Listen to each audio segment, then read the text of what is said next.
Hello all, welcome to this video. दोस्तों, JAIIB exam में IE and IFS Indian economy Indian financial system का paper conduct हो चुका है और आप में से काफी बच्चों ने इस एग्जाम में पार्टिसिपेट किया है। आई होप आपका एग्जाम पेपर बहुत अच्छा हुआ हो और आप लोगों के जो स्कोर है वो 50+ हो। दोस्तों, इस पर्टिकुलर वीडियो में हम डिस्कस करेंगे कि भाई किस तरह का पेपर था, क्या हम उससे जो है टेक अवे निकाल सकते हैं फ्यूचर एग्जाम्स के लिए, और कौन कौन सी इंपॉर्टेंट लर्निंग है जिनका हमें ध्यान रखना चाहिए। देखिए, अगर मैं पेपर की बात करूं तो हम पेपर को जब भी एनालाइज करते हैं तो हमें मल्टीपल डायमेंशन को एनालाइज करना होता है कि पेपर का लेवल कैसा था, पेपर के पैटर्न में कोई बदलाव तो नहीं था, पेपर में किस तरह के क्वेश्चन पूछे गए और कौन से ऐसे टॉपिक्स थे जिनके ऊपर क्वेश्चन पूछे गए। तो यहां पर इन सभी बातों पे हम डिस्कशन करेंगे और कोशिश करेंगे कि जो आने वाले पेपर हमारे बचे हैं, एएफएम हो गया, पीपीबी हो गया, आरडब्ल्यू एंड वेल्थ मैनेजमेंट हो गया, उसमें हमें कौन कौन सी इंपॉर्टेंट बातों का ध्यान रखना है। देखिए, सबसे पहले अगर मैं एग्जाम के लेवल की बात करूं, बहुत ही इंपॉर्टेंट पॉइंट होता है एग्जाम का लेवल। तो अगर मैं एग्जाम के लेवल की बात करूं तो ये पेपर कहीं से भी आसान पेपर नहीं था। आप लोग मेरी इस बात से पक्का एग्री करेंगे। जो पेपर का लेवल था that was moderate to tough. जिस बच्चे ने काफी मेहनत कर रखी थी उसको भी ये पेपर इजी नहीं लगने वाला था, उसको भी पेपर मॉडरेट लगने वाला था, और जिस बच्चे ने पढ़ा ही नहीं था उसके लिए पेपर ऑटोमेटिकली टफ होने वाला था। तो जो पेपर का लेवल है that was according to me moderate to tough, और थोड़ा सा मैं इसको टफ साइड पे ज्यादा रखूंगा क्योंकि ये examination was not that easy. ठीक है, नो डाउट आपको क्वेश्चन पढ़ के सिंपल लग रहा होगा, लेकिन जैसे ही आप ऑप्शन पे जा रहे थे आपको कंफ्यूजन होनी शुरू हो रही थी। तो यहां पर जब क्वेश्चन इजी होता है और ऑप्शन टफ होते हैं तो हम उन क्वेश्चन को इजी नहीं मांगते हैं। एक और बात की अगर मैं एग्जाम के लेवल की बात करूं तो पेपर स्ट्रेट फॉरवर्ड नहीं था, डायरेक्ट क्वेश्चन नहीं पूछे गए, क्वेश्चन घुमा के पूछे गए, काफी कंसेप्चुअल क्वेश्चन थे। और ये जो कंसेप्चुअल क्वेश्चन थे, यहां पर कहीं ना कहीं जिस बच्चे ने इन डेप्थ तैयारी कर रखी थी, मतलब काफी टाइम डिवोट कर रखा था, उसके लिए मार्क्स स्कोर करना आसान था। देखिए, पिछली बार क्या होता था, पहले हम हमेशा ये देखते थे कि लास्ट एक हफ्ते में थोड़ा सा ऊपर ऊपर से पढ़ लिया तो एग्जाम क्लियर होने के चांसेस बढ़ जाते थे, लेकिन ऐसी इस बार सिचुएशन आपको देखने को नहीं मिलेगी। यहां पर वही बच्चा जिसने काफी अच्छी तरीके से तैयारी कर रखी होगी उसको एग्जाम में अच्छे मार्क्स आने की उम्मीद होगी, अदरवाइज बाकी बच्चों के नंबर जो है वो पुअर आ रहे होंगे। तो यहां पर कंसेप्चुअल पेपर हल्का था, कुछ बच्चों का रिव्यू ऐसा भी मिला कि भाई यूपीएससी टाइप पेपर आईएएफ ने पूछना शुरू कर दिया है। दोस्तों, नो डाउट जो क्वेश्चन थे वो स्ट्रेट फॉरवर्ड नहीं थे, और जो यूपीएससी जिस तरीके से इकोनॉमी में क्वेश्चन पूछता है घुमा फिरा के, वैसे ही क्वेश्चन यहां पर भी हमें देखने को मिले, बट उतना भी लेवल हाई नहीं था यूपीएससी जितना, बट कहीं ना कहीं इजी पेपर नहीं था जैसा कि हम आईबीएफ के पहले पेपर्स को देखते थे। ठीक है, तो paper was conceptual in depth paper था। एक और पॉइंट जो मुझे काफी इंपॉर्टेंट लगा इस पर्टिकुलर एग्जामिनेशन में वो ये था कि जो पेपर था वो थोड़ा लेंदी था। ठीक है, आपके जो क्वेश्चन थे 2 मार्कर वाले, खासकर वहां पर मल्टीपल स्टेटमेंट बेस्ड क्वेश्चन थे, और जिस बच्चे ने टाइम मैनेजमेंट की प्रैक्टिस नहीं कर रखी थी, पहले अच्छे मॉक टेस्ट नहीं दे रखे थे, उसको ये पेपर काफी लेंदी लगने वाला था। और यहाँ पर क्वेश्चन पढ़ने में भी काफी टाइम जा रहा था और उनको सॉल्व करना अगेन वेरी डिफिकल्ट, क्योंकि यहाँ पर ऑप्शन एक सिंगल ऑप्शन नहीं था, ए बी सी डी ऐसा ऑप्शन नहीं था, मल्टीपल स्टेटमेंट आपको पता होनी चाहिए, उनके अकॉर्डिंग आपको ऑप्शन वहां पर मार्क करना था, ए बी सी डी, तो वहां पर आपको सारी स्टेटमेंट समझनी थी। तो पेपर वॉज लेंथी। ठीक है, जिस बच्चे ने अगेन प्रैक्टिस कर रखी थी, काफी क्वेश्चन सॉल्व कर रखे थे, जिसको टाइम मैनेजमेंट का पता था, वो इस पेपर को अच्छे से हैंडल कर पाया होगा, अदरवाइज बाकी बच्चों को डिफिकल्टी फील हुई होगी। दोस्तों, एक और मेरा एनालिसिस इस पर्टिकुलर पेपर के रिगार्डिंग ये है, और आई होप मुझसे आप पक्का एग्री करेंगे, कमेंट सेक्शन में बताना, कि इस पेपर में हमें डिफरेंट मॉड्यूल्स की अनइक्वल वेटेज देखने को मिलती है, जो अगेन पेपर को ट्रिकी बना देती है, टफ बना देती है। फॉर एग्जांपल अगर हम देखें तो यहां पर कहीं ना कहीं जो हमारे सिलेबस के मॉड्यूल सी एंड डी हैं, वहां से हमें काफी क्वेश्चन देखने को मिलता है as compare to module A and B.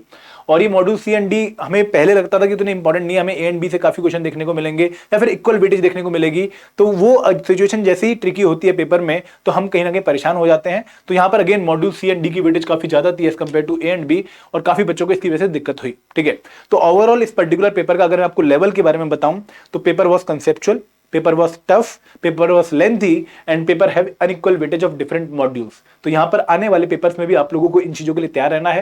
देखिए, पहले पेपर में अगर हमें चीजें देखने को मिले तो हम कहते हैं कि भाई हम इसके लिए तैयार नहीं थे, अनप्रिडिक्टेबल पेपर था। लेकिन अगर आने वाले पेपर्स में भी आपको सिचुएशन देखने को मिले और आप कहें कि यार ये तो मुझे परेशान कर रही है, तो शायद आप फिर रेडी नहीं हो उस चीज के लिए। आपको इस पर्टिकुलर पेपर से ये लेसन पक्का लेना चाहिए कि आने वाले पेपर और ट्रिकी हो सकते हैं, और हमें उस हिसाब से अपना जो मेंटल सेटअप है, जो अपना माइंड सेट है, वो लेके जाना है।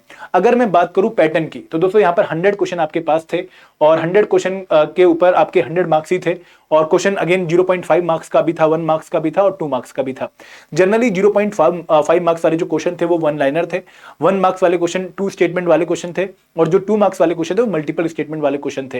लेकिन ऐसा नहीं कह सकता कि कोई पर्टिकुलर टाइप का क्वेश्चन ही टफ था।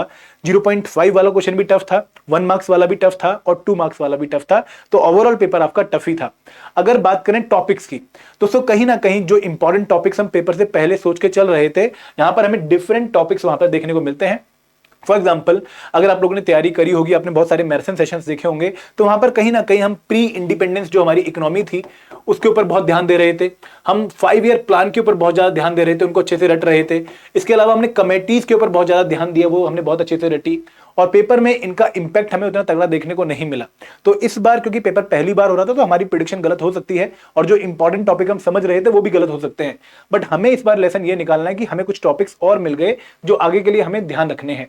तो अगेन अगर आप एएफएम की तैयारी कर रहे हो, आप पीपीबी की तैयारी कर रहे हो, आप आरबीए एंड डब्ल्यूएम की तैयारी कर रहे हो, तो आपको ध्यान रखना है कि आपको इंपॉर्टेंट टॉपिक्स तो कवर करने ही करने, लेकिन जो लेस इंपॉर्टेंट टॉपिक है उनको भी मिस नहीं करना है।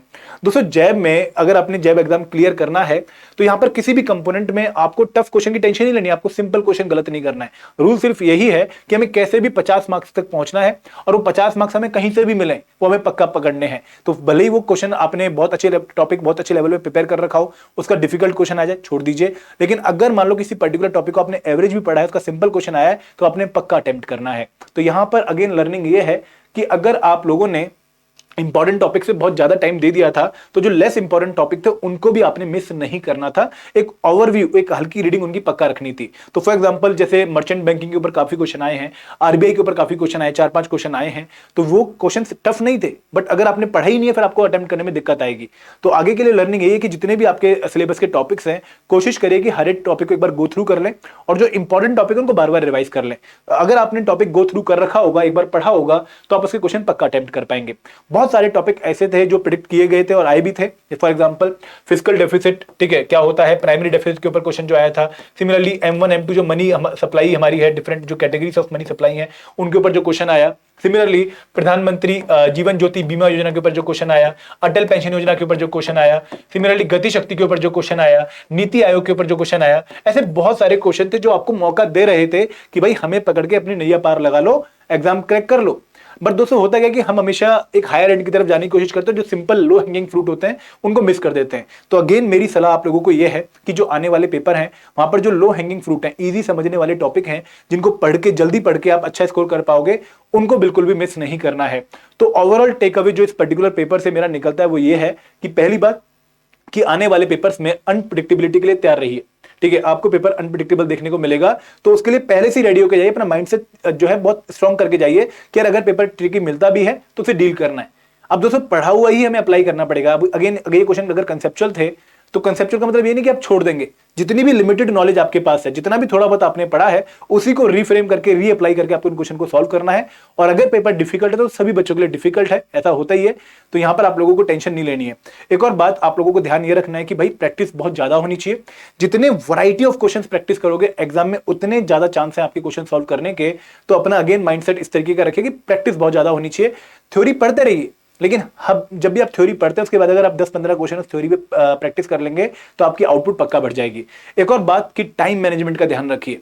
पेपर लेंदी है तो अगेन आप तैयार रहिए इस पर्टिकुलर चीज के लिए, और कोशिश करिए कि पेपर को बहुत जल्दी जो तो एक बार गो थ्रू कर लें और अपना एरिया आइडेंटिफाई कर लो कि भाई ये क्वेश्चन मुझे पक्का अटेम्प्ट करना है और ये क्वेश्चन मुझे पक्का छोड़ना है। बट यहां पर क्योंकि नेगेटिव मार्किंग नहीं है तो कोशिश करिए कि सारे क्वेश्चन के आंसर लगाएं, बट इंपॉर्टेंट जो बात यह है कि सिंपल क्वेश्चन अपना गलत ना करें। तो 3-4 टेक अवे जो मैं आपको बता रहा हूं काफी इंपॉर्टेंट है आपके आने वाले पेपर के लिए, ध्यान रखिएगा। क्योंकि दोस्तों बार बार मौका नहीं मिलता है इन एग्जाम्स को क्रैक करने का, बहुत ज्यादा एनर्जी लगती है, बहुत ज्यादा टाइम लगता है, और सबसे बड़ी बात कि थोड़ा प्रेशर फील होता है और हम खुल के नहीं रह पाते हैं। तो जितनी जल्दी इन जैब एग्जाम्स को क्लियर कर लोगे उतना बेहतर रहेगा आपके लिए, ताकि आप अपना अगला टारगेट कैब एग्जाम को जो है अटेन कर पाओ। Thank you very much. जय हिंद, जय भारत।